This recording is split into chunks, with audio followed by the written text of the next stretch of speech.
Today, we are taking a deep dive into the ultimate cinematic dream car, the Nissan Skyline R34 GT-R.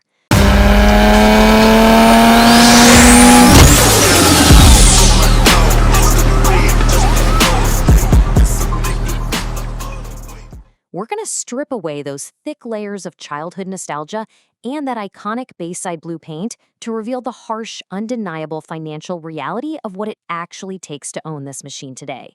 Look, if you grew up playing Gran Turismo or watching early 2000s street racing movies, you know this car. You absolutely love this car. But knowing the myth and actually affording the reality, well, those are two very different things. Let's hook right in and ask the big question literally every 90s kid wants to know.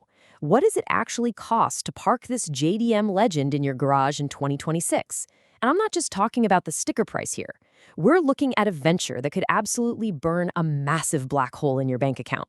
The market for these cars is just completely detached from the original window stickers we saw at the turn of the century. Section 1. The Legend of Godzilla. Pop culture icon. Tracing its evolution, the GTR actually earned the Godzilla nickname way back in 1992 with the R32 generation, and it got that name for its supernatural ability to just absolutely dominate rivals on the track. This DNA evolved into the iconic R34 generation, which hit production lines in 1999. Fast forward to 2001, and The Fast and the Furious catapults the R34 into global superstardom, leaving an indelible mark on automotive pop culture. Eventually, this incredible lineage gave way to the R35 in 2007, which dropped the Skyline name entirely and became a standalone supercar killer.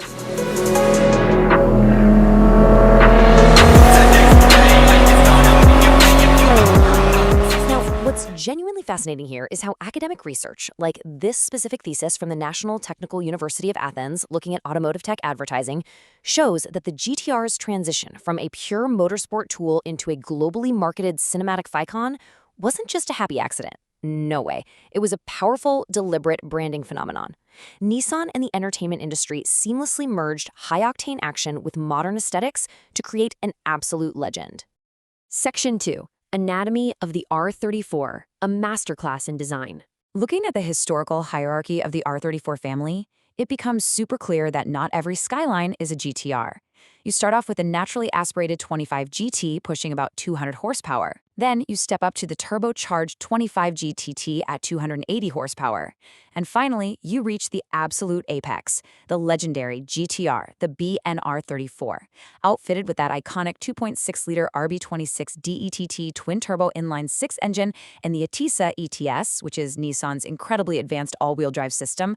It officially put out 331 horsepower. This was a wildly sophisticated piece of machinery designed to conquer both the street and the track. But at the absolute pinnacle of this engineering, we have to talk about the Nismo Z-Tune. Nismo's performance division, Nismo, built only 19 of these incredibly rare models between 2003 and 2007. Just 19. They literally took used R34 GTRs, completely rebuilt them from the ground up, and pushed an astonishing 500 horsepower through a bored-out 2.8-liter engine specifically designated as the RB28 Z2. I mean, this just goes to show how far the mechanical architecture of the R34 could be pushed by the very geniuses who designed it. Section 3. The 25-year import law, or, as we like to call it, a logistical nightmare. So if you want one in the U.S., the crucial hurdle is navigating the Imported Vehicles Safety Compliance Act, commonly known as the 25-year rule. This law dictates that any vehicle not originally certified for the U.S. market has to wait exactly 25 years from its specific month of manufacture before it can bypass strict Department of Transportation crash testing. And I mean exactly. If it arrives even a week early, Customs will literally impound and destroy your dream car. Actually, scratch that. They might just crush it into a cube. First, you have to meticulously secure certified deregistration certificates from the Japanese government, along with pristine English translations. Then you arrange climate-controlled ocean freight, which usually runs between $3,000 and $5,500. And the moment it docks, the federal government slaps you with a 2.5% U.S. customs duty based on your purchase price, plus another 1.5 to 2% for marine insurance. It is an absolutely grueling bureaucratic gauntlet. Section 4. True financial cost, the high-stakes reality. $150,000. Just let that sink in for a second. This staggering figure is just the starting base price for a standard, clean 1999 GT-R in respectable condition today. And keep in mind, this base variant doesn't even have the advanced carbon fiber aero treatments found on the higher trims. Plus, you really have to treat this purchase as a project that's probably going to require immediate cosmetic or mechanical sorting. In today's ruthless market, every single paint chip or worn seat bolster translates directly to thousands of dollars in valuation penalties. Now, if you want the victory specification, the V-Spec, the entry price rockets past $210,000. And what does that premium get you? Well, you get the active rear limited slip differentials, specialized stiffened suspension for the track, and specific underbody aerodynamic diffusers. You're basically paying a massive premium for those track-focused engineering enhancements. And for ultra-rare variants, like the luxury-oriented M-Spec or the track-honed N1 block Nürburgring editions, you are looking at over $400,000. These are traded via specialized international brokers. To put this madness into perspective, a GT-R famously driven by the late Paul Walker sold for an eye-watering $1.35 million in 2023. So yeah, these are no longer just cars, they are high-stakes financial assets. But wait, the financial punishment doesn't stop at the purchase price. Take a look at these exorbitant maintenance and parts costs from the Nismo Heritage Catalog, just to keep that aging 2.6-liter RB26 powertrain from catastrophic failure. Sure, a timing belt is a reasonable $180, but a simple replacement of a degraded factory rear diffuser, that can exceed $7,600. Yes, you heard that right, over $7,500 for a piece of the underbody. The factory oil pump is a known failure point. Upgrading it runs about $3,500. And diagnosing complex vacuum routing or aging sensors requires specialists who charge $150 to $200 an hour. Ignore these issues and you might be staring down the barrel of a $25,000 complete engine rebuild. Like one owner noted, you just can't expect a 25-year-old high-performance car to be perfectly reliable without pouring serious money into it.